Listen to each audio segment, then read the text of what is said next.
व्योमातीतं निरञ्जनं नादबिन्दुकलातीतं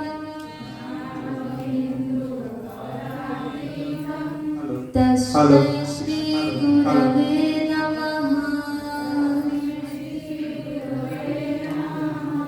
मन्नाथ श्री जगन्नाथ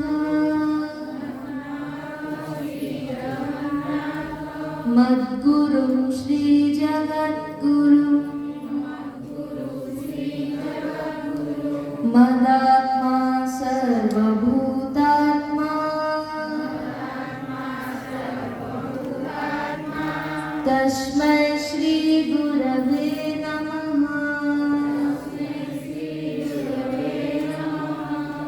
ध्यानमूलं गुरुर्मूर्ति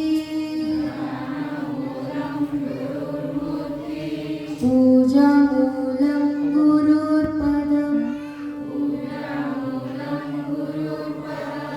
मन्त्रमूलं गुरुर्वाक्यम् मोक्षमूलं गुरुर्कृपा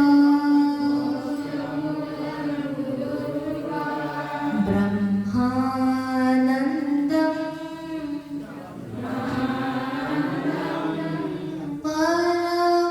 परमसुखदं केवलं ज्ञानमूर्तिम्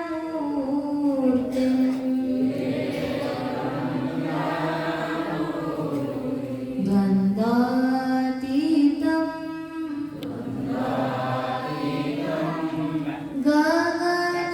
गगनसदृशं तत्त्वमस्यादिलक्ष्यम्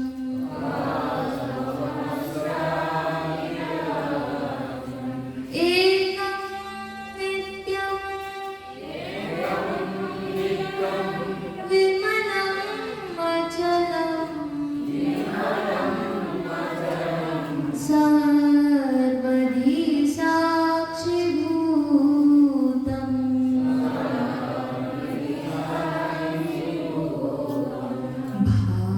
भावातीतं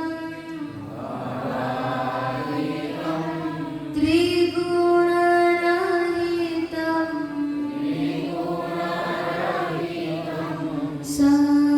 सद्गुरुत्वं नमामि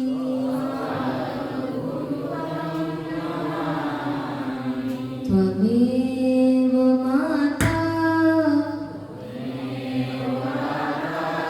च पिता त्वमेव त्वमेव बन्धु च सखा त्वमेव त्वमेव विद्या द्रविणं त्वमेव त्वमेव सर्वं मम देव देव त्वमेव सर्वं मम देव देव त्वमेव सर्वं मम देव देव।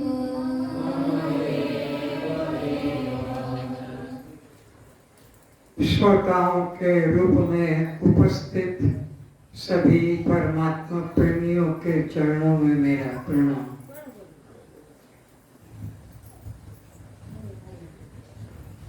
आज मैं अपने पुण्य की सराहना करता हूँ, मैं अपने पुण्य की। क्यों मेरे पुण्य? आप पुण्य आत्माओं के दर्शन करने का मुझे सौभाग्य मिला। मनुष्य जीवन में जिसको परमात्मा को पाने की जिज्ञासा जगती है वो बहुत बहुत पुण्यशाली आत्मा है। तो आप लोगों को परमात्मा के संबंध में, अपने कल्याण के संबंध में, अपने मुक्ति के संबंध में जिज्ञासा जगी और आप आए, इसलिए मैं अपने को पुण्यशाली मानता हूँ। बड़े भाग्य पाई सत्संगा, बहुत बहुत जन्मों के पुण्य जब जगते हैं तब जैसे आप जैसे पुण्यशाली जीवात्माओं के दर्शन का सौभाग्य मिलता है। इसलिए मैं अपने को धन्यवाद करता हूँ। ये मनुष्य जीवन जो आपको हमें प्राप्त हुआ है, ये ईश्वर की कृपा, परमात्मा की कृपा है। आप इसे साधारण न समझें। 84 लाख प्रकार के शरीरों में से छाट छाट कर कबहुक करी करुणा नर देही, छाट छाट कर कभी कभी यह मानव जीवन प्राप्त होता है। 9 लाख प्रकार के जल में रहने वाले जीवों से आगे बढ़े परमात्मा, 10 लाख प्रकार के आकाश में उड़ने वाले परमात्मा ने आगे बढ़ाया। 11 लाख जमीन पर चलने वाले, रेंगने वाले जीवों को बनाया, पक्षियों को बनाया, सांप बिच्छू जीव जंतुओं को बनाया, पेड़ पौधों को बनाया, फिर मनुष्यों को बनाया, पशु पक्षियों को बनाया। तो इस प्रकार से परमात्मा ने 9 लाख प्रकार के जल में रहने वाले जीवों को बनाया, 10 लाख प्रकार के आकाश में उड़ने वालों को बनाया, 11 लाख जो है जमीन में रहने वालों को बनाया, जैसे सांप है, बिच्छू है, ऐसे बनाया। 11 लाख प्रकार के बनाने के बाद 20 लाख स्थावरों को बनाया, जिन्हें हम पेड़ पौधे, लता, वृक्ष कहते हैं। उसके बाद 30 लाख प्रकार के 4 टांगों से चलने वाले पशुओं को बनाया। उसके बाद फिर जो बचे 4 लाख प्रकार के मनुष्यों को बनाया। उनमें यह जो जीवन है देव दुर्लभ योनि कहलाता है। बड़े भाग्य मानुष न पावा, जिसको पाने के लिए देवता लोग, यक्ष, किन्नर, राक्षस, भूत, प्रेत, प्राणी सभी याचना करते हैं। जिस जीवन को पाने के लिए देवता तरसते हैं, वो देवता आप पुण्यशाली जीवात्माओं को प्राप्त हुआ है, इसलिए आप महान भाग्यशाली है। तो मनुष्य जीवन किस लिए भाग्यशाली है? जीवन निर्वाह तो पशु भी करते हैं, सब पशु जीवन निर्वाह करते हैं, सब पशु पेट भरते हैं, सब पशु संतान उत्पत्ति करते हैं और सब जीव जन्म लेकर मरते हैं। तो ये 4 काम तो सभी करते हैं। आहार करना, निद्रा करना, भयभीत रहना और बच्चे पैदा करना, कौन नहीं जानता। बड़े भाग्य से ये जीवन क्यों कहलाया? इसने परमात्मा को पाने की, मुक्ति को पाने की, जन्म मरण से छूटने की मौका प्राप्त हो जाता है। इसलिए मनुष्य जीवन संतान उत्पत्ति के लिए श्रेष्ठ नहीं, पेट भरकर जीवन निर्वाह करने के लिए श्रेष्ठ नहीं। मनुष्य जीवन की महिमा न संतान उत्पत्ति करने से है, न पेट भरकर जीवन निर्वाह करने से है, न अपने को शक्तिशाली धनाढ्य बनाने से है। मनुष्य जीवन की महिमा तो आत्म साक्षात्कार करने से है, आत्मानुभूति करने से है, आत्मदर्शन करने से है। अगर मानव जीवन में आकर आपने आत्मदर्शन नहीं किया, आत्मानुभूति नहीं की, ब्रह्म साक्षात्कार नहीं किया, तो वेद कहता है ये फिर दो टांग के पशु हैं। ज्ञानेन हीना पशुभिर समाना, ज्ञान से रहित ये मनुष्य पशु के बराबर है। पशु के बराबर क्यों कहा? आहार निद्रा भय मैथुन सामान्य मैथत पशुभिर नराणाम। आहार निद्रा भय मैथुन पशु, आहार निद्रा भय मैथुन मनुष्य, both are equal, no difference. दोनों में कोई भेद नहीं। वो चार टांग वाले हैं और तुम दो टांग वाले हो। चार क्रिया वो भी जीवन में करते हैं। कौन पशु पेट भरना नहीं जानता? कौन पशु निद्रा करना नहीं जानता? कौन पशु भयभीत नहीं है? और कौन पशु बच्चे पैदा नहीं करता? अब मनुष्य भी कौन जो है आहार नहीं करता, कौन निद्रा नहीं करता, कौन भयभीत नहीं और कौन बच्चे पैदा नहीं करता? दोनों बराबर। इसलिए ये मनुष्य जीवन जो हमने पाया है, यह बहुत बहुत ईश्वर की कृपा से ही प्राप्त हुआ है। हम जीवन धारण करते हैं और पेट भरकर जीवन निर्वाह करके एक दो संतान उत्पत्ति करके और दुनिया से विदा हो जाते हैं। क्या महत्व है इस मनुष्य जीवन का और क्या पशुओं में कमी है? इसलिए कहा ये चार काम जो आहार निद्रा भय और मैथुन, इस दृष्टिकोण से श्रेष्ठ नहीं, श्रेष्ठता है तो केवल आत्मज्ञान पाने से, परमात्मा का ज्ञान पाने से, परमात्मा की अनुभूति करने से।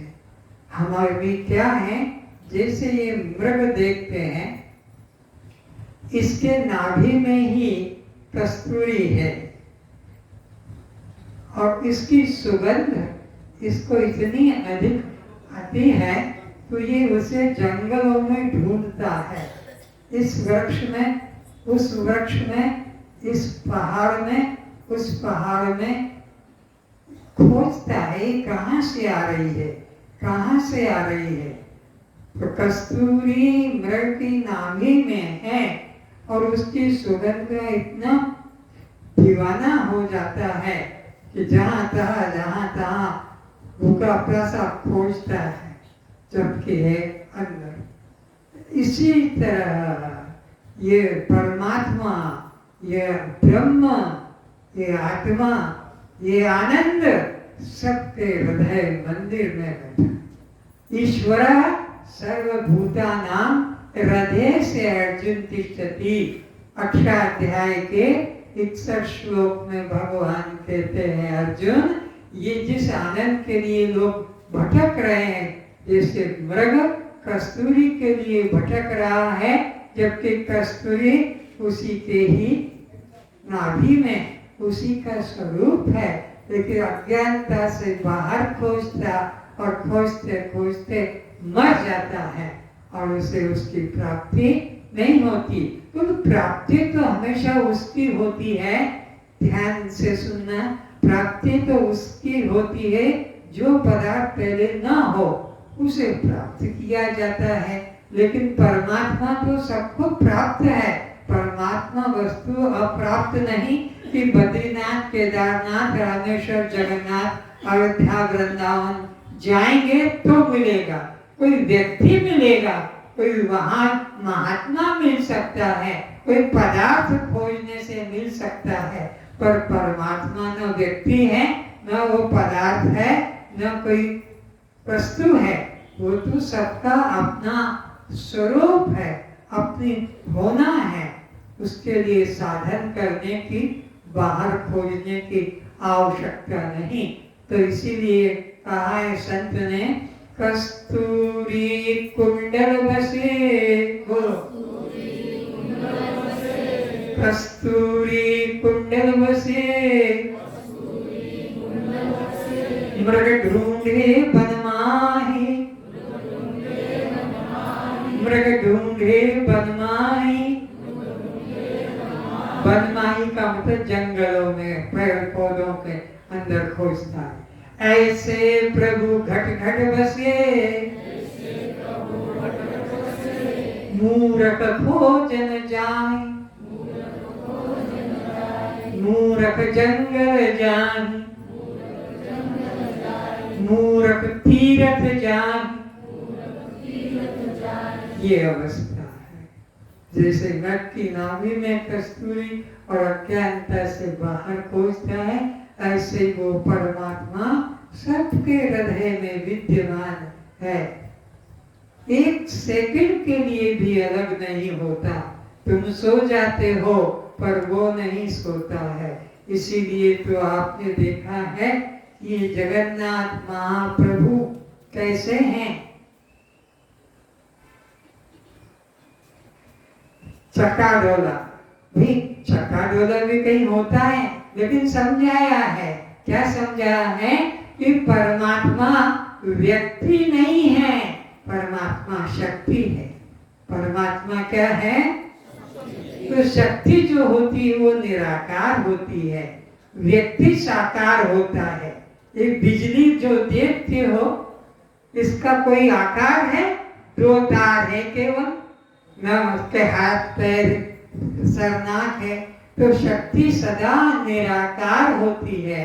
परमात्मा व्यक्ति नहीं, परमात्मा शक्ति है, जिस शक्ति से सारा संसार कार्य कर रहा है, जी रहा है। तो परमात्मा कैसा है? रूप रेख नहीं, शून्य देही, निर्गुण निराकार है। कभी तुमने सोचा, कभी विचार किया, जीवन हो गया, पिता माता जगन्नाथ की मूर्ति की घर में स्थापना करके पूजा करके चले गए।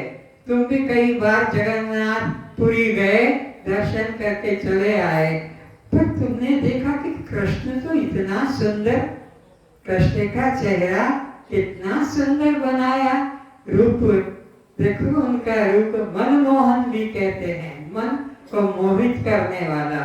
कैसी सुंदर आंखें, नाक, हाथ, पैर, गला, बदन, अलंकार कितने कितने हैं।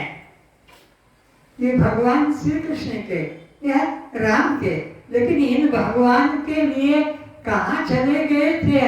हाथ कहाँ गए इनके? इनका सर कहाँ चला गया? इनके कान कहाँ गए? इनके कान कहाँ हैं? इनके आंखें कहाँ हैं? इनकी नाक मुख कहाँ हैं? पैर कहाँ हैं?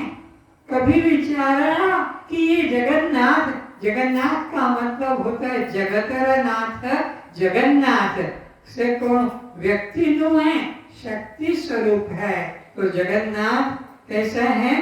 निर्गुण निराकार शक्ति रूपा है। परमात्मा व्यक्ति नहीं, परमात्मा क्या है? बोलो, शक्ति है। तो परमात्मा का इस प्रकार से रूप बनाया। ये साकार है, ये भी साकार है, अर्जुन ये भी साकार है, भगवान कृष्ण। लेकिन जो परमात्मा है वो कैसा है? निर्गुण निराकार, इसकी तरह। इसलिए भगवान ने गीता के 7वें अध्याय के 25वें श्लोक में इसकी वंदना की है। जगन्नाथ नाम नहीं दिया है, शक्ति की पहचान कराई है। तो भगवान कैसा है? जो कि शक्ति से जड़ित है, शक्ति के सहित है, शक्ति के बिना नहीं। इनकी शक्ति का प्रकट रूप नहीं बताया, ये जगन्नाथ बताया। तो इस तरह से परमात्मा को व्यक्ति रूप में न जानकर शक्ति रूप में जानोगे तो ही हमारा कल्याण होगा। तो हमें परमात्मा को जानना है तो वो क्या है? आनंद घन है, आनंद सागर है, आनंद की मूर्ति है, जिसको पाकर सब लोग जीवन रक्षा करते हैं। तो आप लोग अपने को भाग्यशाली माने कि आपने ये देव दुर्लभ जीवन पाया है और इसके अंदर उस परमात्मा को जानने की जिज्ञासा जागृत की है। तो परमात्मा जो है आंख नहीं है पर आंख में रहकर सबको देखता है। कान नहीं है परमात्मा के, लेकिन सब कानों में रहकर शब्द को सुनता है। परमात्मा के हाथ नहीं है, परमात्मा सब हाथों में शक्ति देकर काम करा रहा है। परमात्मा के पैर नहीं है, लेकिन सब पैरों में चलने की शक्ति वही दे रहा है, देखने की शक्ति वही दे रहा है, सुनने की शक्ति वही दे रहा है, बोलने की शक्ति मुख नहीं है पर फिर भी सब मुखों में बोलने की शक्ति, जिह्वा नहीं है फिर भी सबकी जिह्वा में वह स्वाद ग्रहण करने की शक्ति, उसकी नासिका नहीं है लेकिन सब नासिका में सूंघने की शक्ति भी वही परमात्मा देता है। तो इस प्रकार परमात्मा निर्गुण निराकार है, ये बोध कराने के लिए इस तरह से भगवान को बनाया। यस्य नाहं कृतो भावो बुद्धिर्यस्य न लिप्यते हत्वा केशायिमान् लोकान् भ्रंति न निबध्यते। वो परमात्मा इस प्रकार से निर्गुण निराकार है। तो आप हम सब लोग इन निर्गुण निराकार भगवान का विचार करेंगे। ये साकार रूप नहीं बल्कि निराकार रूप है, इसलिए समझाएंगे युक्ति के द्वारा। आपके सामने ये कदली है, कदली का स्वाद लेना है तो हमें इसके ऊपर के आवरण को, छिलके को हटाना होगा कि नहीं, इसका हम छिलके को अलग करेंगे ऐसे।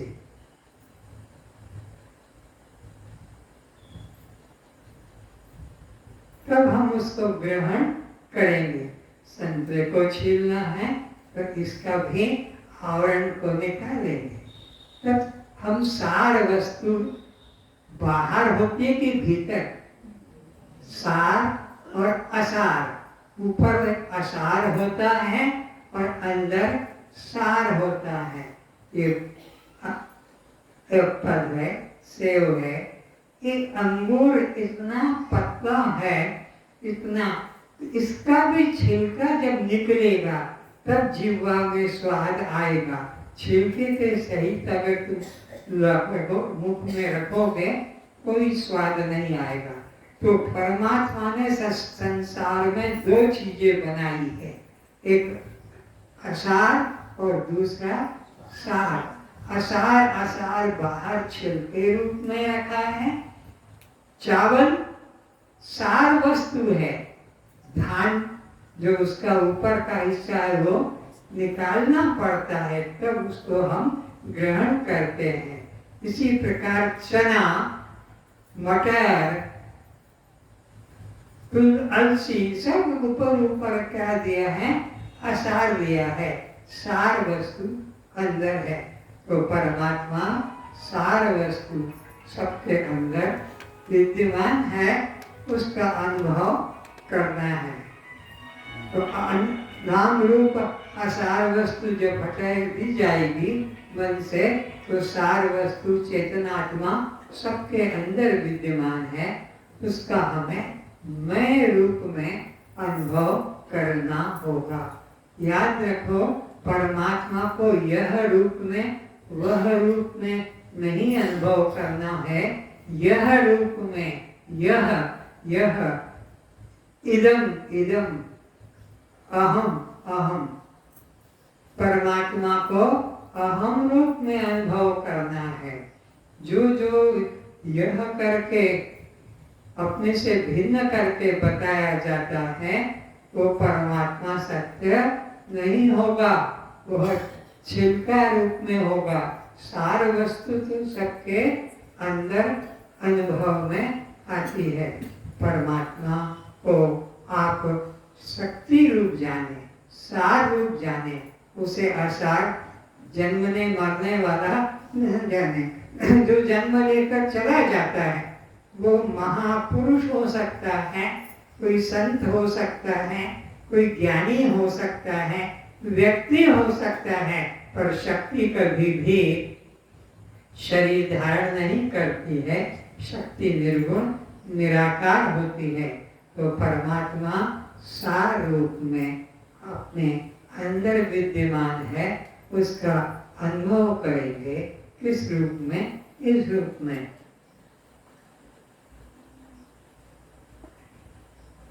यह मैग्नेट है। इस मैग्नेट को अगर आपसे कहा जाए कि दोनों को मिलाकर दिखा दो, ये दो हैं, इसको मिला के दिखा दो। कोई आए शक्तिशाली व्यक्ति और जो इस मैग्नेट को दो को जोड़ के बता सके तो उसको धन्यवाद दिया जाएगा।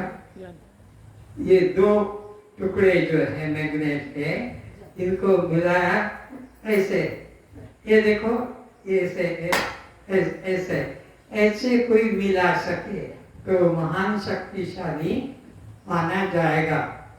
लेकिन अपनी चालाकी नहीं करेगा, बस जैसा कहा जाएगा स्टेज पे आ जाओ,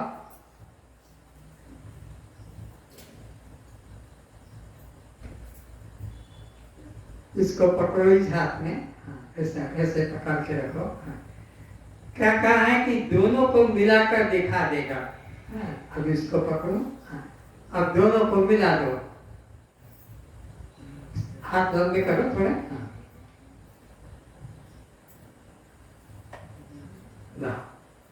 धन्यवाद। जाओ। तो दो एक टुकड़े के जो थे इसको मिलाकर दिखाना था इस तरह से। तो परमात्मा क्या है? व्यक्ति नहीं है। परमात्मा क्या है? शक्ति है।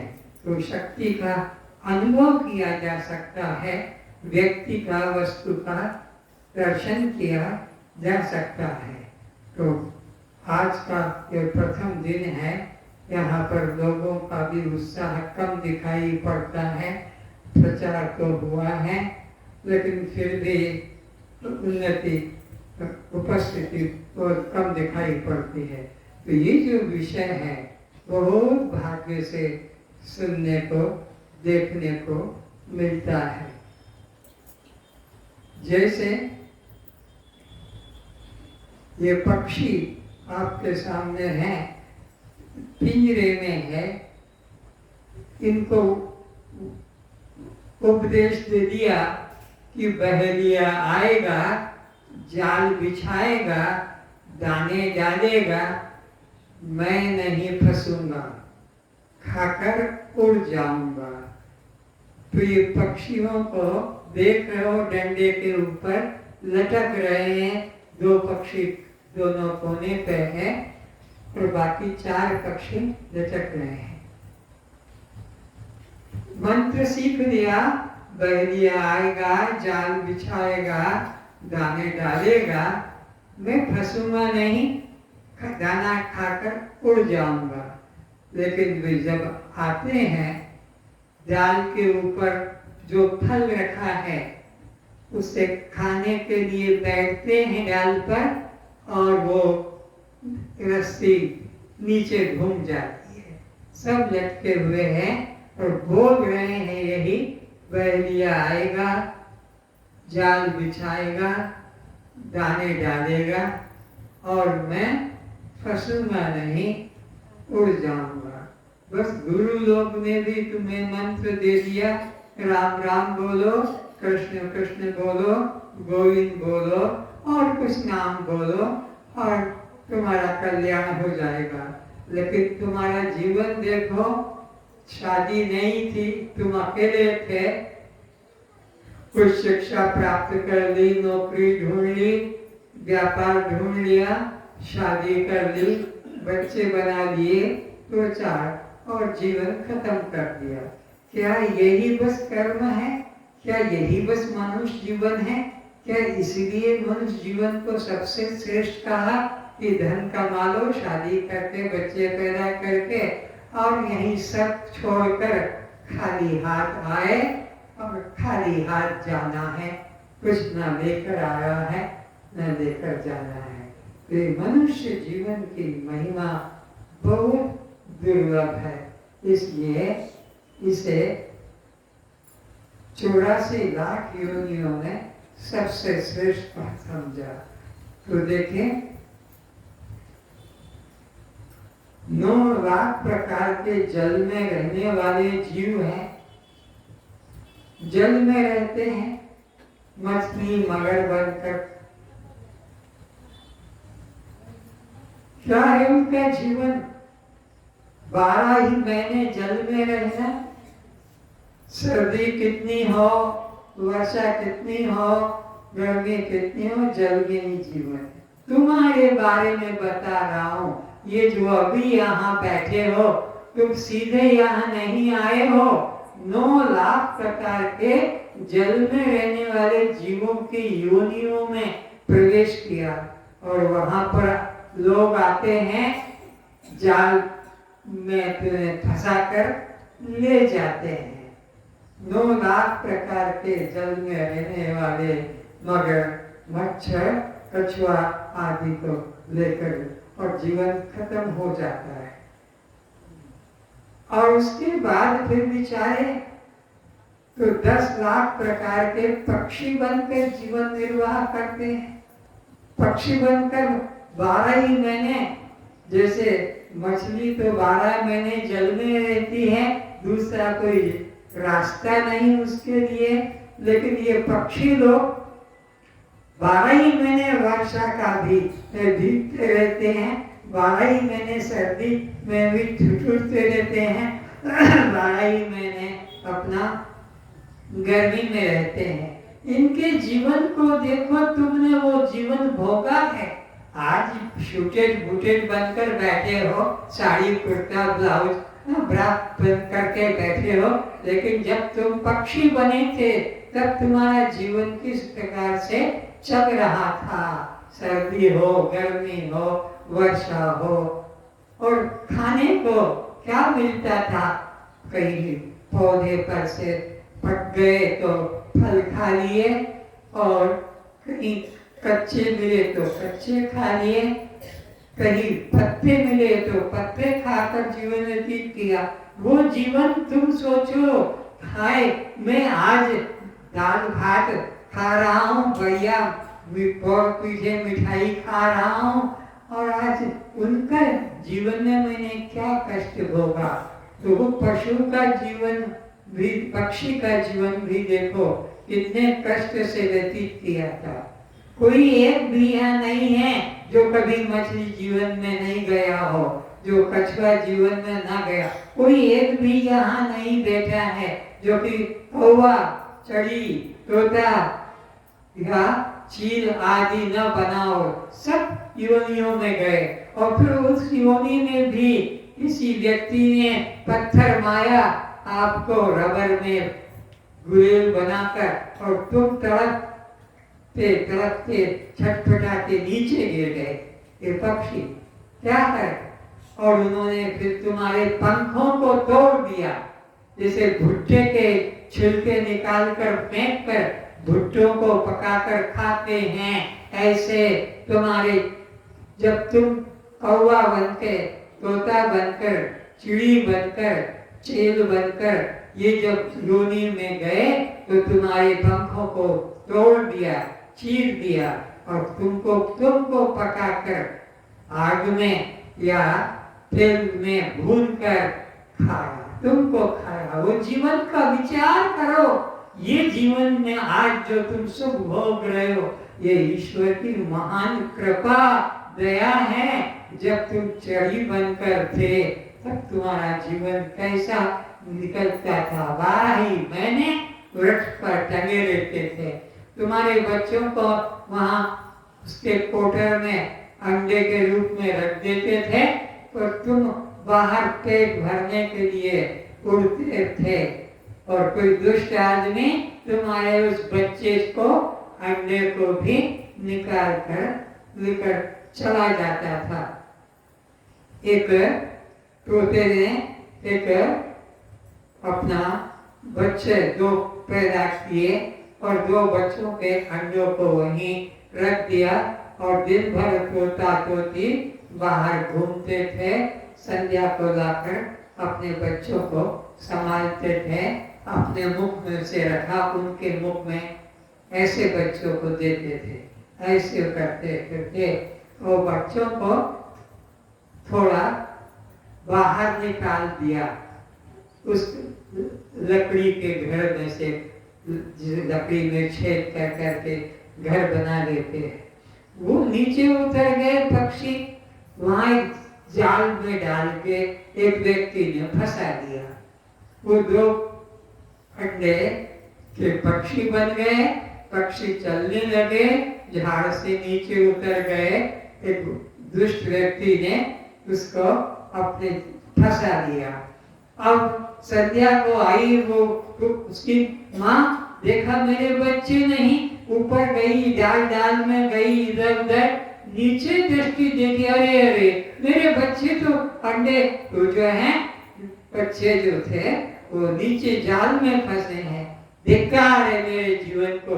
जिस माँ का बच्चा नहीं उसको जीने का क्या फायदा। वो भी उसी के अंदर फंस गई जाकर मोह में। किसमें? वो जाल के अंदर जहाँ उसके बच्चे फंसे थे। थोड़ी देर के बाद में उसका पति बच्चे का पिता आया। उसने देखा अरे मेरे बच्चे तो सुबह इस खोल में थे, कहाँ गए हो मेरा बच्चा दोनों।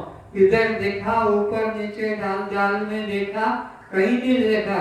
और पत्नी भी मेरी अभी तक नहीं आई। देखा तो नीचे वो दो बच्चे भी और वह उनकी माँ भी।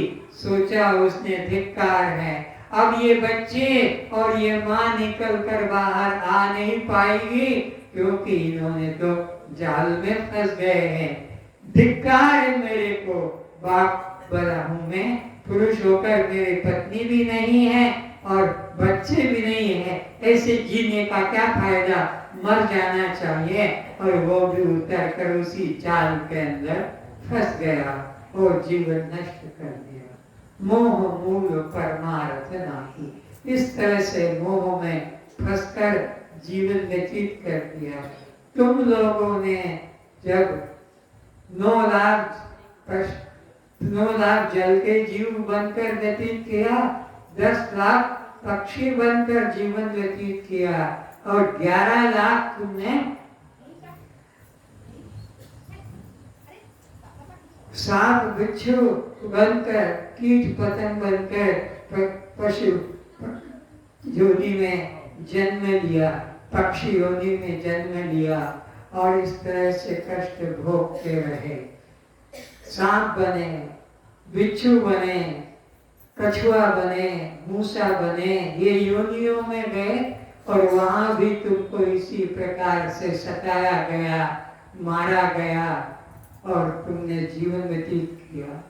उसके बाद में तुमने 20 लाख प्रकार के पशु वृक्ष बनकर जीवन व्यतीत किया। 20 लाख प्रकार के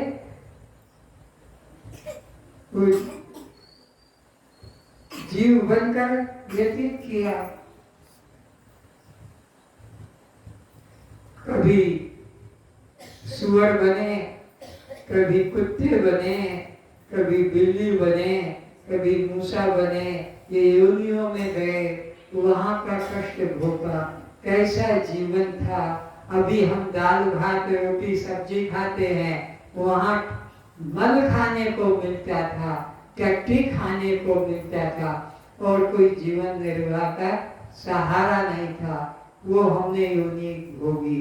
पेड़ बने, आम का पेड़, इमली का पेड़, नींबू का पेड़, संतरे का पेड़, कदली का पेड़, लेकिन उस योनि में हम खा खा कर जीवन व्यतीत करते थे और उसी धूप गर्मी सर्दी में वृक्ष पर जीवन व्यतीत करते थे।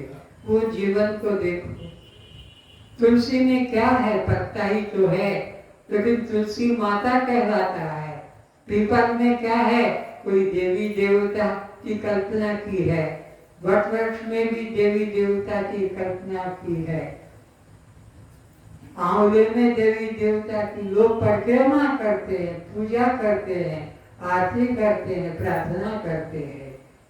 ये मनुष्य जीवन में आने के पहले कैसे कैसे तुमने कष्ट भोगे हैं, उसका इशारा दे रहा हूँ, याद करा रहा हूँ कि ये जीवन सहज नहीं मिला है, ऐसे ही मस्ती करने के लिए और भोग करके नष्ट करने के लिए नहीं।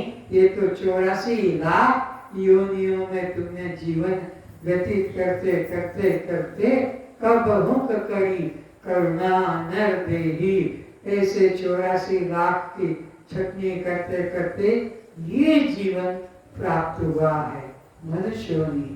और मनुष्य योनि में भी तुम देखो किस तरह का कष्ट, कहीं बेटे ने बाप का गला दबा दिया, कहीं कहीं बाप ने बच्चे को नष्ट कर दिया। ये कैसे जीवन प्राप्त होता है। और ये जीवन को कभी हमें सुअर से भी नीचे कहा है, कुत्ते से भी नीचे कहा है, भंगी से भी नीचे कहा है, चमार से भी नीचे कहा। सोचो ये क्यों चमार है, ये क्यों भंगी है, और क्यों यह सुअर और कुत्ते से भी निकृष्ट योनि में है। आपने विचारा होगा, मनुष्य योनि में बच्चा पैदा हुआ और बच्चा पैदा होने के बाद में नष्ट भी कर देते हैं। आप अभी जो यहाँ बैठे हैं, आपके भाई बहन नाले में चले, नाले में बह रहे हैं, गटरों में चल रहे हैं। आप जितने यहाँ बैठे हैं, आपके भाई बहन गंदे नाले में, गटरों में है। आप कहोगे हम तो यहाँ हैं, वो कैसे? वो भी मैं समझाता हूँ। बच्चे तो एक बार के संबंध से, पति पत्नी का एक बार का संबंध हो जाने से वह अपना जीवन पा जाता है। एक बार के संबंध से पति पत्नी का, बार बार के उसके लिए कोई पति पत्नी का संबंध नहीं करना। लेकिन मनुष्य तो एक बार करने से तो वो बच्चा गर्भ में चला गया, बाकी के 6-6 महीने तक स्त्री पुरुषों का संबंध चलता रहता है। पति पत्नी का प्यार जिसको कहते हैं, वो पति पत्नी का प्यार, तुम्हारे बच्चों की तुम्हारे द्वारा हत्या, तुम्हारे बच्चों की तुम्हारे द्वारा हत्या हो रही है।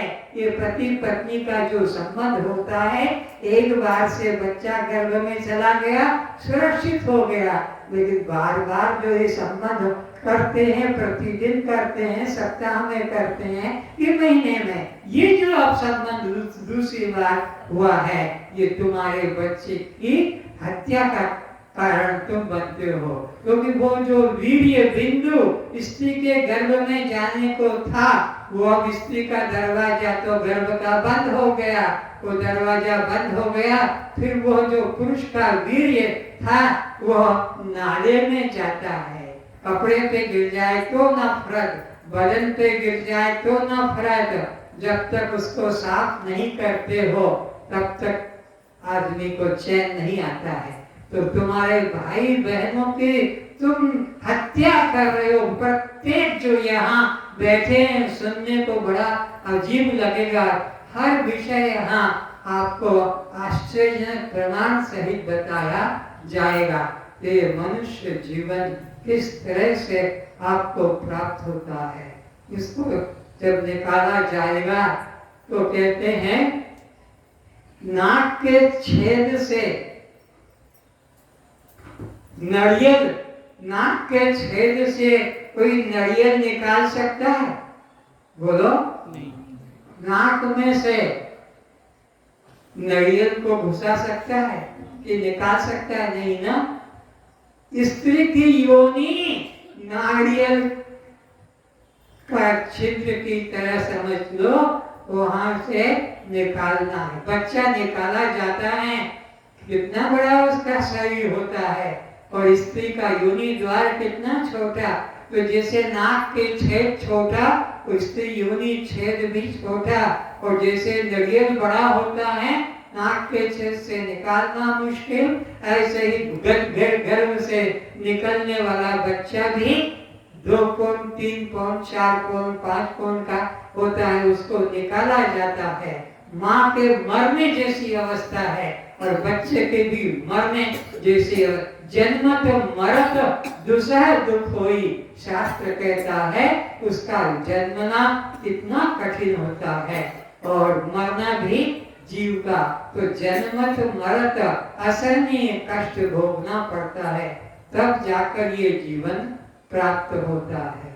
तो इस तरह से ये मनुष्य जीवन को फिर महाभंगी भी कहा है। महाभंगी बड़ा मनुष्य शरीर नहीं है। अच्छा ठीक है,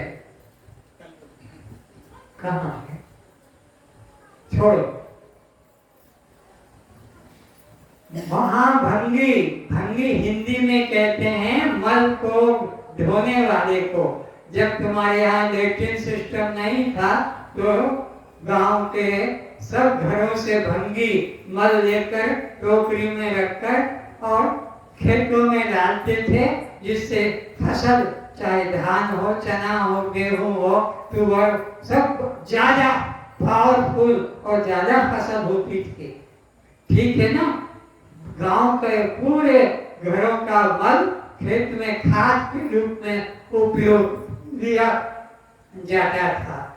वो भंगी, उसको नीच जाति का बोलते थे, छूते नहीं थे, छू लेते थे तो स्नान करते थे लोग, वो भंगी।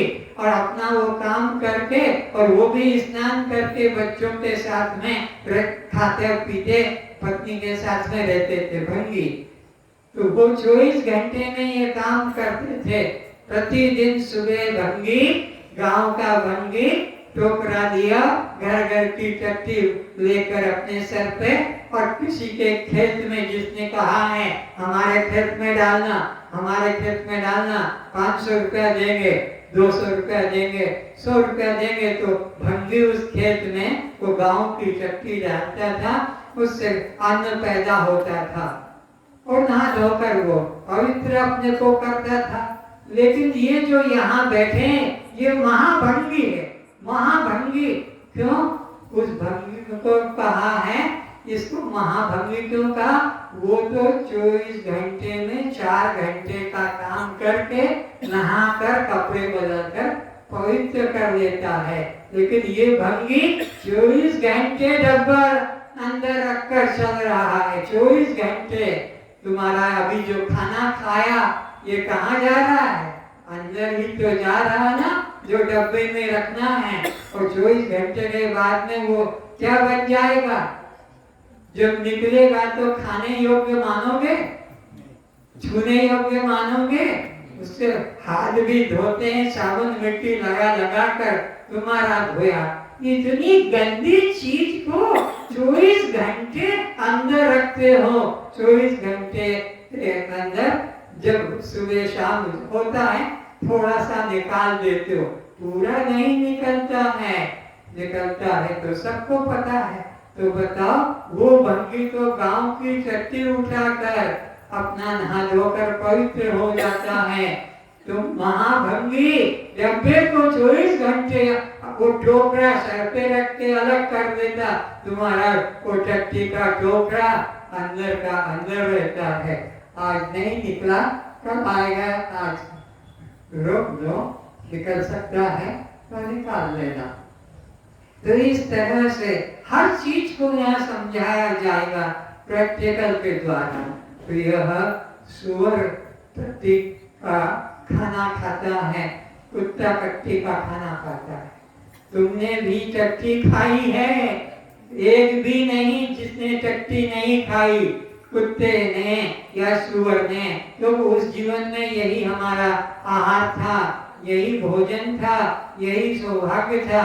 कोई दूर गांव में जंगल में जाते थे तो कुत्ता भी पीछे पीछे, सुअर भी पीछे पीछे, वो इंतजार करता था कि ये हटे और मैं अपना भोजन ग्रहण करूं। इसलिए लोग डंडा हाथ में लेके जाते थे टट्टी करने गांव में, पत्थर भी ऐसे मारते थे ताकि वो कुत्ता वह सुअर दूर हो जाए। तुम लोग जब कुत्ते सुअर बने थे तो मानोगे नहीं, लेकिन वेद तो कहता है 8,4,84,000 जोनि भ्रमत यह जीव अविनाशी। ये अविनाशी जीव जो कभी मरता नहीं, कपड़े ही बदलता है, शरीर ही बदलता है, लेकिन मनुष्य शरीर में आ तो गए हो, पर कुत्ते के शरीर में क्या मिला था, सुअर के शरीर में हमको क्या मिला था खाने को, वही नर मल जो कहते हो, नर शरीर का वही खाता था। तो ये जीवन तुमने कैसे पाया है सोचो। अभी कुत्ता सामने आता है तो नफरत आती है, सुअर देख के नफरत आती है, पर तुम जब खुद स्वयं वह सुअर बने, फिर वह कुत्ता बने, तब तुम्हारे लिए आहार सौभाग्य का वही था, कोई फल करे और हमको पेट भरने को मौका मिले। तो इंतजार करते थे कुत्ते लोग, पहले से ही जंगल में घूमते थे, जगह जगह ढूंढते थे, और जहाँ मिलता था ताजा की पासी खाते थे। तो ये मनुष्य योगी तुमने कैसे पाई है, इशारा दे रहा हूँ, क्या क्या नहीं भोगा है, क्या क्या नहीं किया है। इस तरह से कुत्ते बनकर, सुअर बनकर, मल खाकर जीवन निर्वाह किया था। पेड़ बने तो तुम्हें क्या मिला था, बस 12 ही महीने धूप और हवा बस वो मिलती थी, और जमीन से तुम्हें रस खींचने को मिलता था, जिससे तुम पौधे से वृक्ष बन जाते थे, पीपल बन गए, वटवृक्ष बन गए, तुलसी बन गए, लोग पूजा आरती करते थे। लेकिन तुम्हारे जीवन में क्या शांति थी। तो ये मनुष्य जीवन किस तरह से बढ़ते बढ़ते यह गर्भ में पहुंचा, गर्भ में, माँ के गर्भ में, स्त्री के गर्भ में वह पहुंचा। ये देखो ये बाबू आए हैं जेंटलमैन, देखो ये खड़े हुए हैं, इनकी स्थिति को देखो, तुम अपने को पहचानो, तुम्हारी पहचान इससे है, इसलिए ये लेकर आए हैं कि इन्होंने भोजन कर लिया है। अब भोजन करने के बाद में वो भोजन कहाँ गया है, जो ये जो भोजन जो था, दाल भात खीर पूरी हलवा मार मिठाई फल, ये जो खाया मुंह में से खाया और अंदर चला गया, और अंदर जाकर वो इस टिफिन कैरियर में आ गया। ये डब्बा अंदर से निकला है, इसके अंदर फिर क्या है, यह तो है आपकी दाल, ये है भात, ये है सब्जी, ये रसगुल्ला, ये हलवा, और नीचे फिर सबसे नीचे में क्या है, ये डब्बे, अंदर सब फिर रखो इसको अंदर। ये तुम जो खाना खाते हो इसी डब्बे में आता है, वहां अंदर सिस्टम परमात्मा ने बना रखा है। आखिरी आखिरी के अंदर वह लो कुछ इसमें से जा सकता है।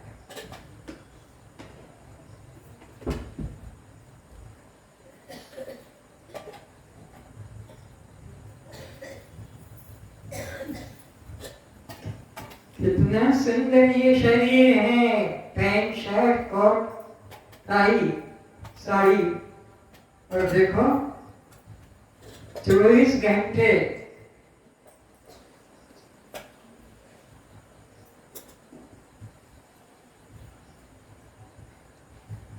ये अंदर जो भरा था ये निकलता है, सुबह खुलता है।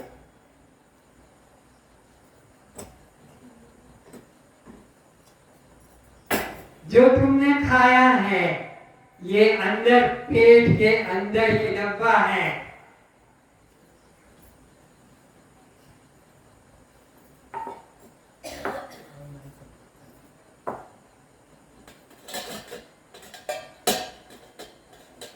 और भी कुछ सामान जो है नहीं आया।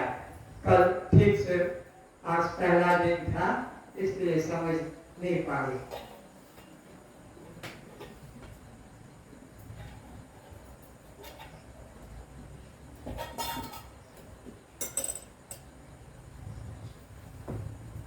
हर मनुष्य के अंदर ये डब्बा है।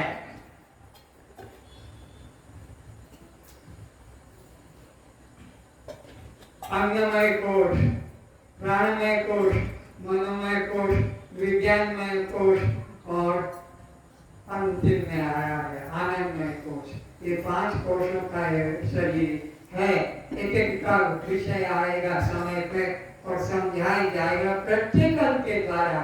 ये सब हमारे शरीर के अंदर का है। जाते समय भी इनको देखते जाना। ये तुमको बाहर कहीं नहीं मिलेंगे, किसी ग्रंथ में भी नहीं मिलेंगे। ये बाहर इनको 5 मिनट पहले आपके हुए देखना एक चित्र को। सब ब्रह्म ज्ञान उपनिषद वेद पुराण सब इसमें सब छपे हुए हैं, सबके प्रमाण, ताकि तुम उस सत्य को साक्षात्कार कर सकोगे। तो यह जय जयकार करो शुरू।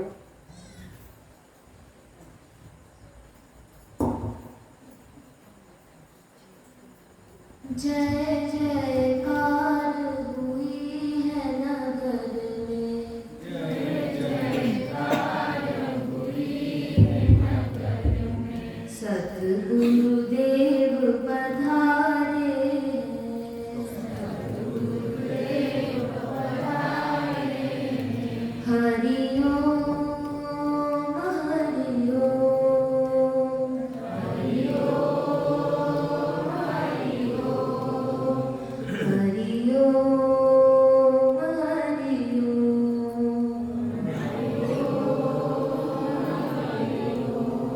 सतगुरु स्वामी बनकर धुमिया, सतगुरु स्वामी बनकर धुमिया।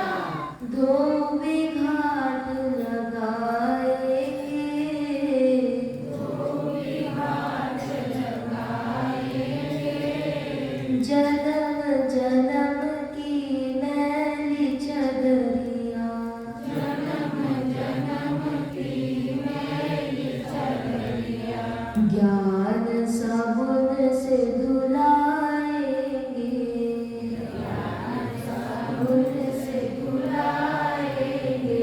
हरि ओम हरि ओम, हरि ओम हरि ओम,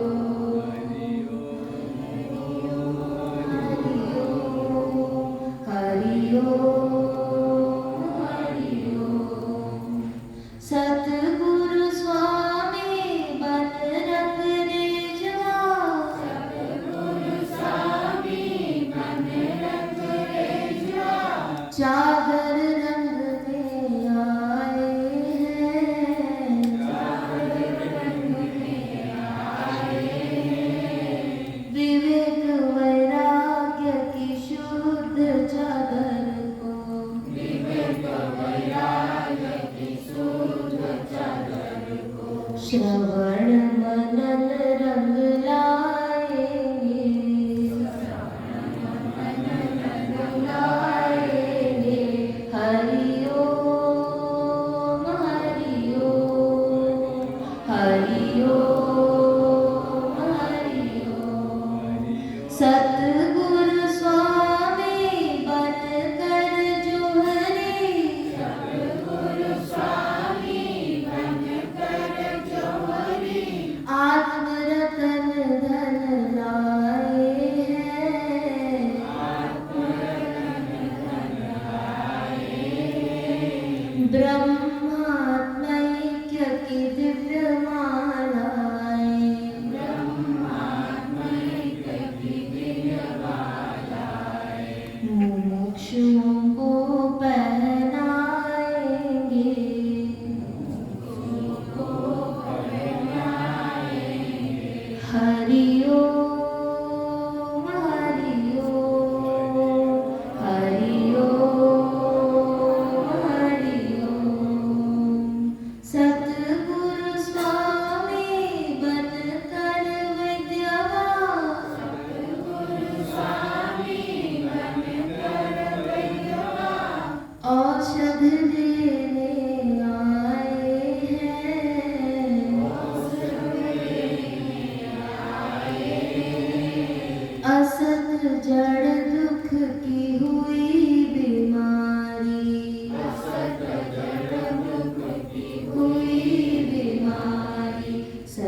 सच्चिदानंद से मिटाएंगे, आनंद से मिटाएंगे। असत्य जड़ और दुख की बीमारी सबको लगी है। सद्गुरु इसे सत्य चित आनंद के रूप में बदल देगा। प्रत्येक के जीवन में असत जड़ दुख है, उसे हटाकर सच्चित आनंद का अनुभव यहाँ कराएगा। कोई भी खाली नहीं जाएगा, अपने अंदर ही परमात्मा का बोध जगेगा। क्योंकि अंश और अंशी में कभी भेद नहीं होता है। अंश अंशी जैसे मिट्टी और घड़ा, तो मिट्टी और घड़े में अंतर नहीं होता है, ऐसे ही जीव और ब्रह्म एक अंश है, एक अंशी है। अंशी परमात्मा का अंश जीव है। यहाँ पर आपको अंश परमात्मा का और अंशी का एकता का बोध भी कराया जाएगा। असत जड़ दुख की हुई बीमारी, असत जड़ दुख की हुई बीमारी, सच्चिदानंद से मिटाएंगे, आनंद से मिटाएंगे। हरि ओम, हरि ओम, हरि ओम, हरि ओम। सतगुरु स्वामी बनकर जादूगर, सतगुरु स्वामी बनकर जादूगर, ज्ञान का जादू दिखाएंगे, ज्ञान का जादू दिखाएंगे। अज्ञानी अंधे जीवों के,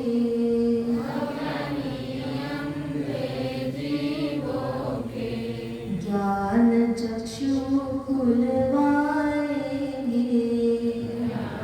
चक्षु खुलवाएंगे।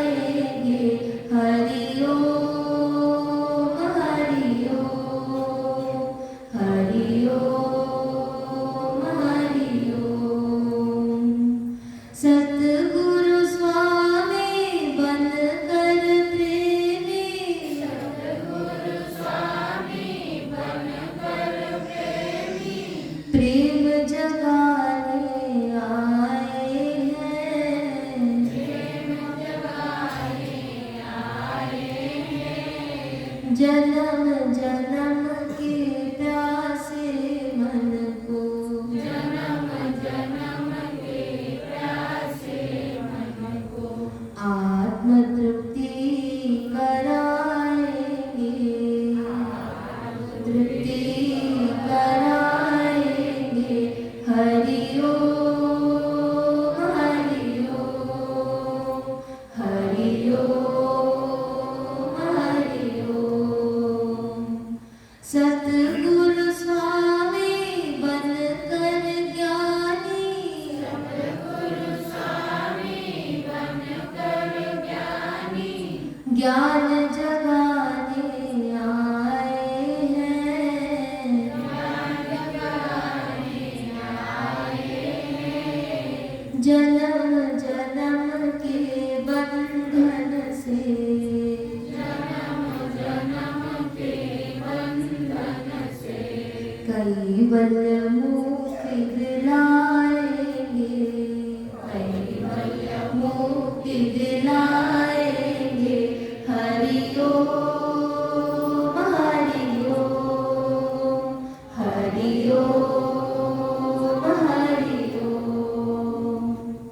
सतगुरु स्वामी बन के वटिया, सतगुरु स्वामी बन के वटिया, पार कराने आए हैं, पार कराने आए हैं। ज्ञान नौका पर हमें बिठाकर, ज्ञान नौका पर हमें बिठाकर, भव से पार लगाएंगे, भव से पार लगाएंगे। जीते जी संसार बंधन से मुक्ति का अनुभव करेंगे। कहीं मरने के लिए जाना नहीं पड़ेगा, कि कहीं तीर्थ जाना नहीं पड़ेगा।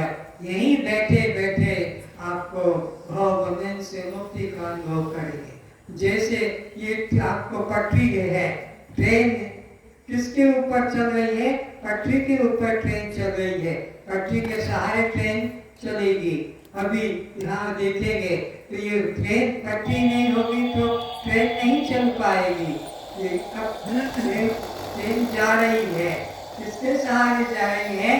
पटरी के सहारे जा रही है। पटरी परमात्मा है, ये ट्रेन जीवात्मा है। इंजन गलत लगा हुआ है, पीछे जा रहा है, कोई बात नहीं। समझे?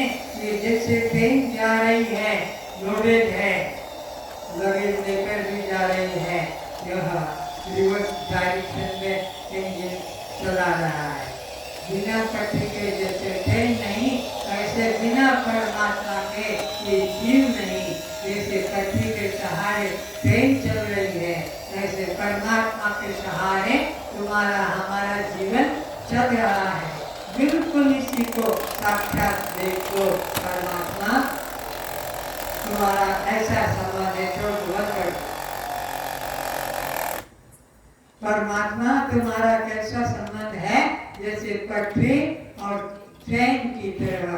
पटरी के सहारे ट्रेन चलती है, बिना पटरी के ट्रेन नहीं चल पाएगी।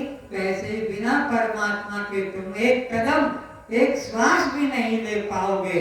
अभी जो देख रहे हो वो परमात्मा की शक्ति से देख रहे हो, सुन रहे हो परमात्मा की शक्ति से। वो मंदिर में मत समझ लेना कि जगन्नाथ मंदिर में या भुवनेश्वर मंदिर में या कहीं और कहीं मंदिर में बैठा होगा। इसी देह मंदिर में परमात्मा बैठा है, जो कान से सुन रहा है, आंखों से देख रहा है, बुद्धि मन से सोच रहा है, निश्चय कर रहा है। परमात्मा तुमसे दूर नहीं। तुम्हें किसी पत्थर की मूर्ति के आगे हाथ जोड़ना नहीं, कि लकड़ी की मूर्ति को बनाना नहीं, कि पीतल धातु की मूर्ति को सजाना नहीं। ये सब अज्ञानी लोगों के लिए है। जब तक सद्गुरु नहीं मिलता है, आत्मज्ञान नहीं होता है, तब तक इसी प्रकार से चलना पड़ता है। ये देखो, यहाँ पर देख रहे हो, ये परमात्मा का स्वरूप है।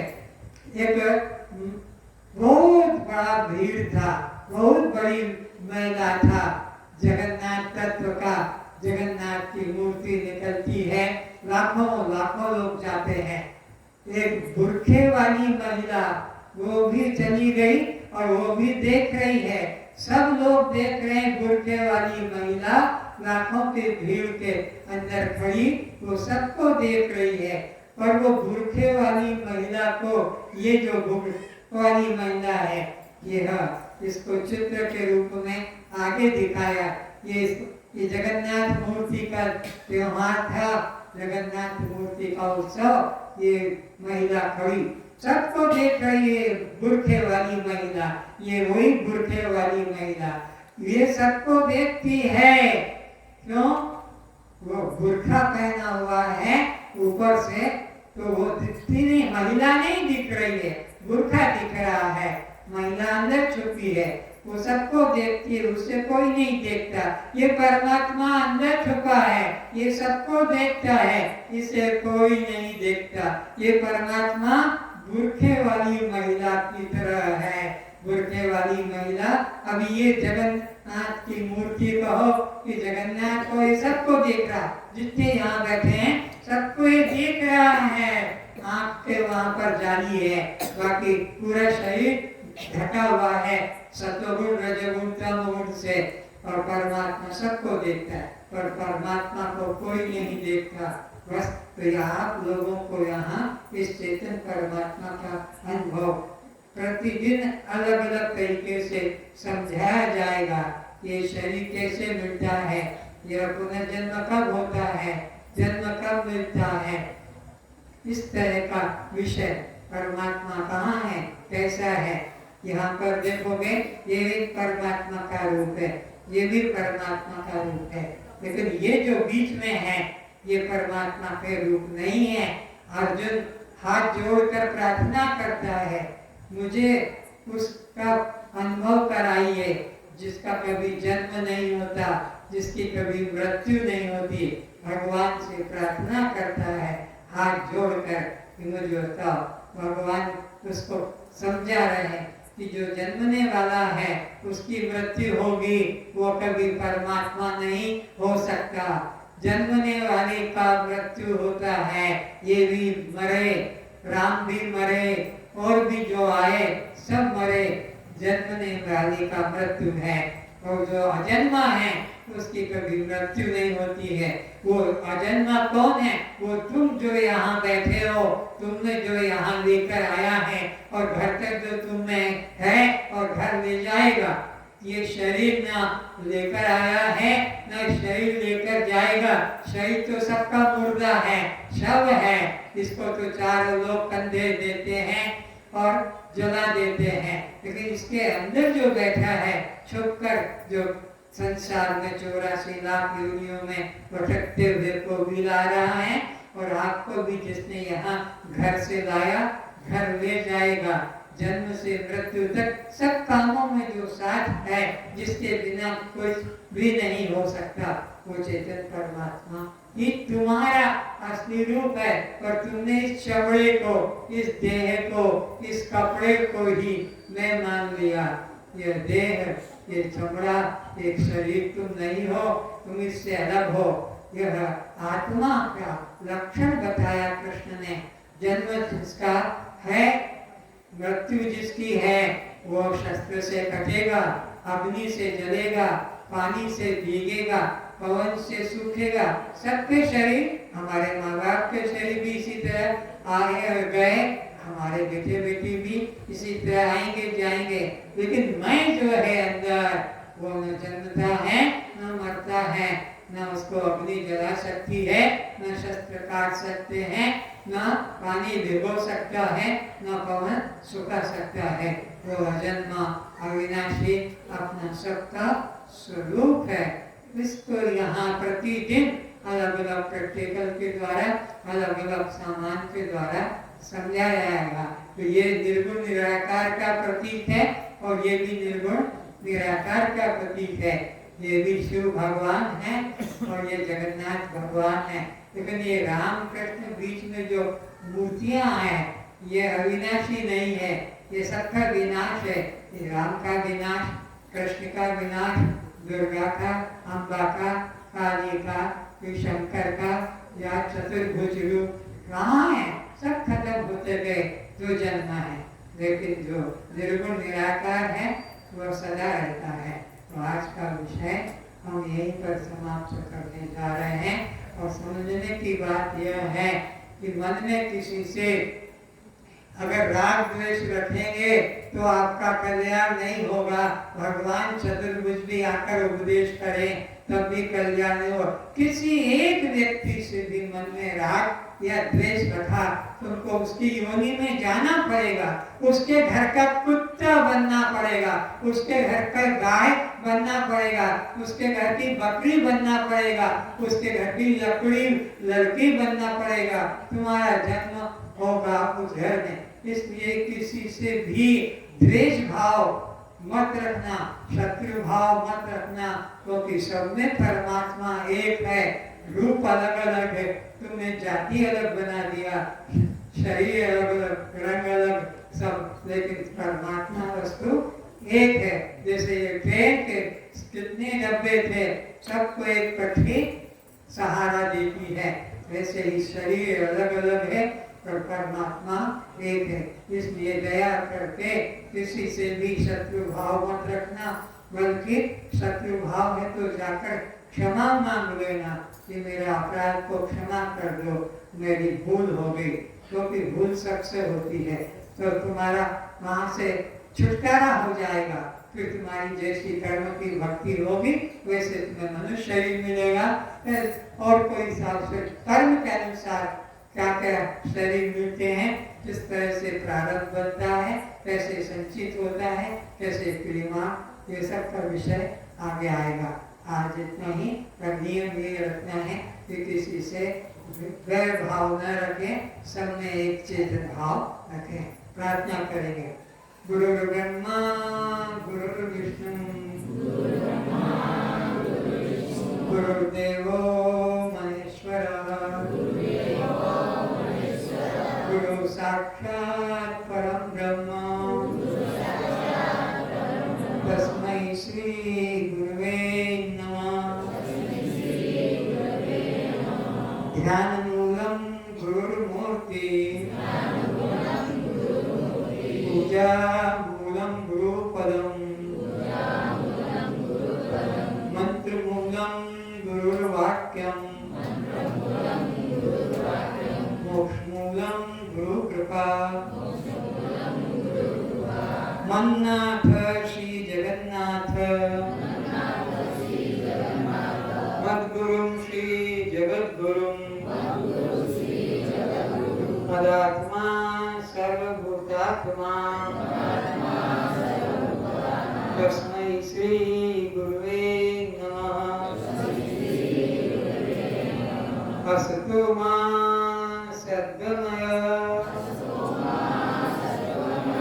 तमसो मा ज्योतिर्गमय मृत्युर्मा अमृतं गमय। हे गुरु परमात्मनः आप हमें असत मार्ग से निकालकर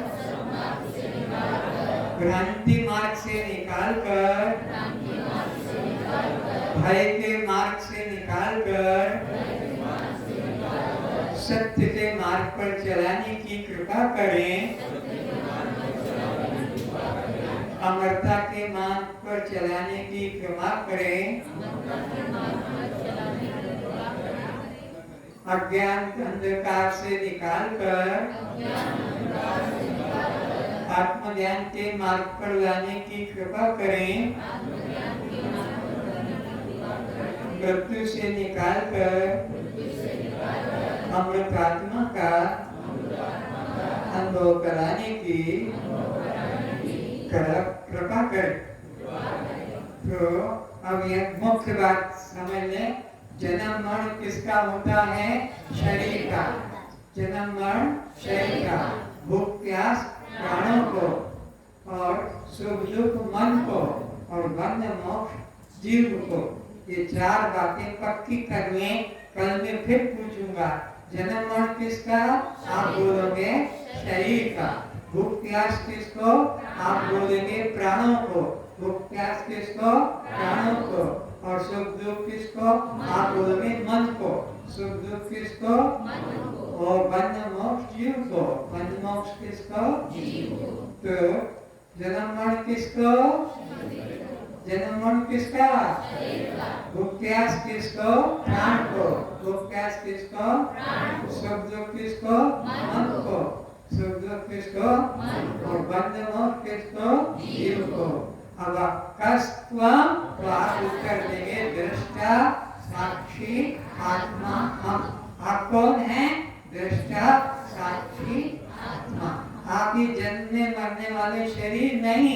आज से इस बात को मन से निकाल कर फेंक देना। आज से इस बात को कि मेरा जन्म हुआ है, मेरी मृत्यु हो जाएगी ना, मैं अजन्मा अविनाशी आत्मा हूँ। जन्म मरण किसका है?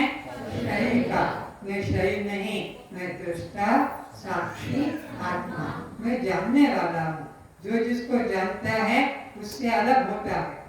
जो जिसको जानता है उससे वो, जैसे कुत्ते को जानने वाला कुत्ते से अलग है कि एक है? सुअर को जानने वाला सुअर से एक है कि अलग है? वो अलग है। मकान को जानने वाला मकान है कि मकान से अलग है? तो देह को जानने वाला देह की देह से अलग है। देखो कितनी सुंदर युक्ति से ये बात पकड़ आ गई कि सुअर को देखता है सुअर दृश्य और हम उसके दृष्टा, कुत्ता दृश्य और हम उसके, तो दृष्टा दृश्य से अलग होता है। दृष्टा दृश्य से अलग होता है। मकान दृश्य है, वो अलग हम अलग। पत्नी अलग है, हम अलग है। पति अलग है, हम अलग है। शरीर अलग है, हम। तो देखने वाला देखी गई वस्तु से अलग होता है। दृष्टा सदा दृश्य से अलग होता है। आपने देखा, जिसे झाड़ को देखा तो झाड़ दृश्य है और आप उसके दृष्टा, तो दृष्टा कभी दृश्य बन नहीं सकता। आपने कुत्ते को देखा, वो दृश्य और हम उसके दृष्टा, तो दृष्टा दृश्य कुत्ता नहीं बन सकता। आपने गाय को देखा, गाय दृश्य और हम गाय के दृष्टा, तो दृष्टा दृश्य कभी हो नहीं सकता।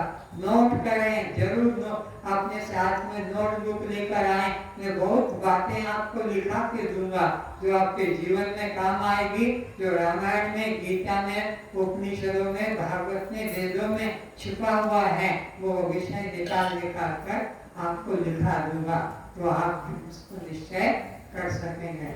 आज इतना पहले दिन है, मेरे द्वारा जो भूल हो गई है, अपराध हो गया है, क्षमा करेंगे।